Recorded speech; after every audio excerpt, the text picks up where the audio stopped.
Yesterday, Tuesday, March 17th, Real Madrid played against Atalanta in the second leg. Real Madrid beat Atalanta 3-1 to advance to the Champions League quarterfinals. Good performance by Real Madrid, all around solid performance. Atalanta didn't really bring a lot, didn't really ever question Real Madrid's ticket into the next round. It all started at the beginning when Atalanta gave up an easy pass to Real Madrid. Easy goal by Benzema. Modric stole the ball, kept running, laid it off to Benzema. Benzema scores. Easy goal for Real Madrid. One of the things I want to point out from that game is that Vinicius looks dangerous. He looks like he belongs in Real Madrid. He looks like he could be one of the best dribblers in all of soccer. He looks like the Real Madrid jersey is not too big for him. He's not scared to take on players. The moment doesn't seem too big to him. He looks like he's going to be a star. He's so young.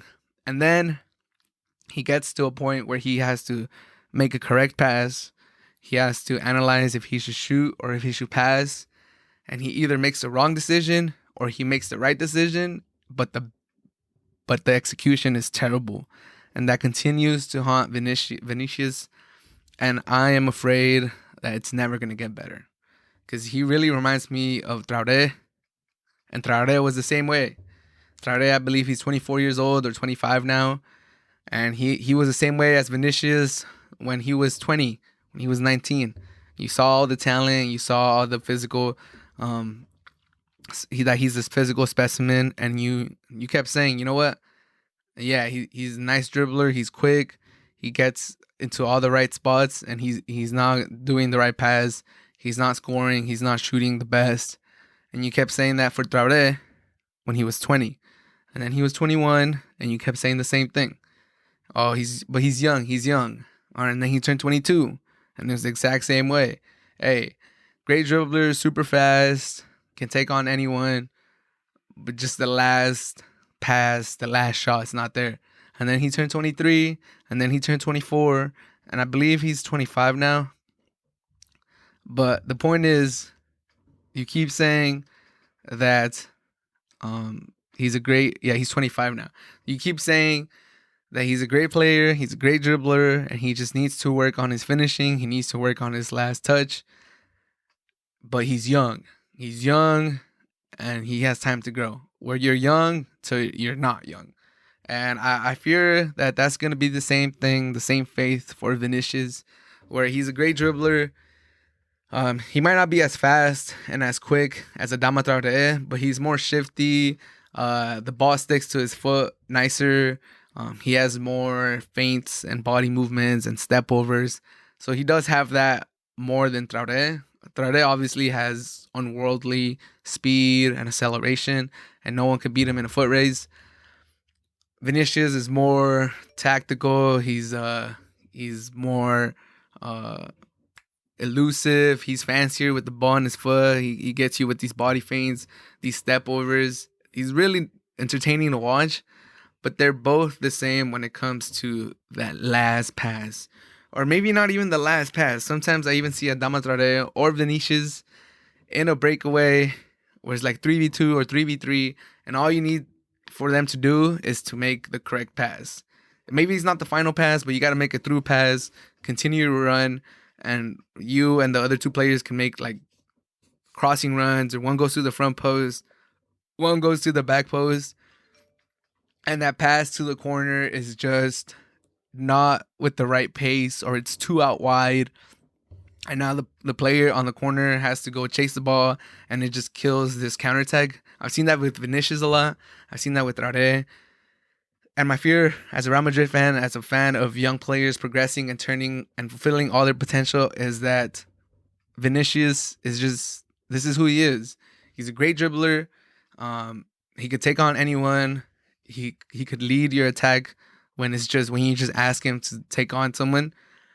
But when you ask him to be a part of an attacking system, when you ask him to, make the right pass, take the correct shot, open up your hips and finish correctly, knowing when to shoot first time, knowing when to take the extra touch. Because there was another play this game yesterday against Atalanta where If he hits the first time, it's probably a goal. He takes the touch. He tries to shoot with the second touch, and his shot gets blocked. I just fear that that's who Vinicius is. That's who he's been these last year or two that I've really seen him play. And, he's young, but he's young till he's not young anymore. And I hope he trains in the offseason. I hope these Real Madrid coaches really teach him how to finish, really teach him how to finish plays, really teach him how to be a part of a counterattack and make the right decisions. I just hope my fears are not proved right. But enough of Vinicius. Sergio Ramos is the best defender of his generation. He proved it again yesterday. He did not take a bad step all game. He scores another penalty. He's one of the best penalty takers in the world. In the world of soccer, you could just tell the difference when Real Madrid plays with Sergio Ramos. He brings a calmness to the back line. He's a leader. He's a captain. His presence alone calms everybody down. I don't care how old he is. I don't care if he's not as fast as he used to be. He is smarter than ever. He's more tactical than ever. And his leadership has never, ever been as high as it is right now. So, Sergio Ramos, I'm so glad that you're back. And with Sergio Ramos back and Asensio getting back on the scoreline. So, shout out to Asensio for getting back on the scoreline, scoring a goal, scoring in the Champions League. I think Real Madrid could be a dark horse in the Champions League. I know they're second or third, probably third right now in La Liga.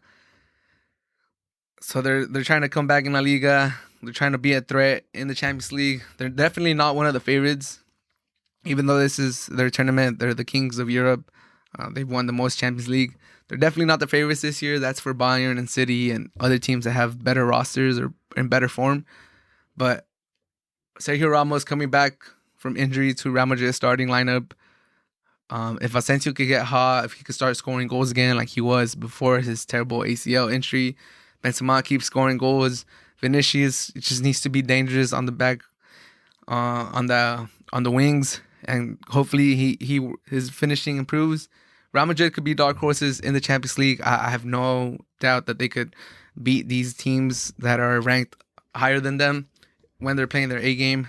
But that's the problem with Real Madrid. They have not played their A game consistently or throughout the whole season. But Sergio Ramos does bring me a lot of optimism, a lot of hope for Real Madrid going forward. So I'm excited to see who they play in the next round. I'm excited to see the matchups if they get any of these great remaining teams in quarterfinals and to see how they do. But all in all, it was a great performance against Atalanta. Super calm performance. Like, it didn't look like Real Madrid was stressing. It didn't look like they were ever in doubt of not moving forward. So shout out to Zidane for getting the team ready, and they're on to quarterfinals.